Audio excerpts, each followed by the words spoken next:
இத்தனை ஆண்டுகளுக்கு முன்னாடி உங்கள் வீட்டில் ஒரு கண்டுக்குட்டி இருந்துச்சுல்ல? ஆமாம், அந்த கண்டுக்குட்டி காணாமல் போச்சுதுல.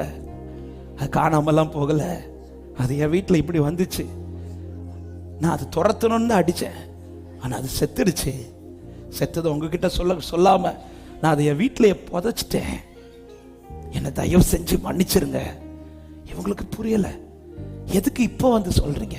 இல்லை, எனக்கு அபிஷேகம் தேவை. ஆண்டவர் என்னை உணர்த்தினார்.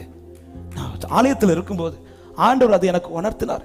இதில் நீ மன்னிப்பு கேட்காம உனக்கு நான் அபிஷேகத்தை தரமாட்டேன்னு சொல்லிட்டார்.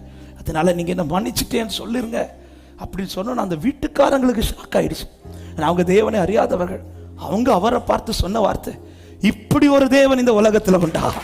இப்படி ஒரு தேவன் இந்த உலகத்தில் உண்டா? இவ்வளவு வெளிப்படுத்துகிற தேவன் இந்த உலகத்தில் உண்டா? ஆமே. நடந்தது என்ன தெரியும்? அவங்க மன்னிச்சிட்டேன்னு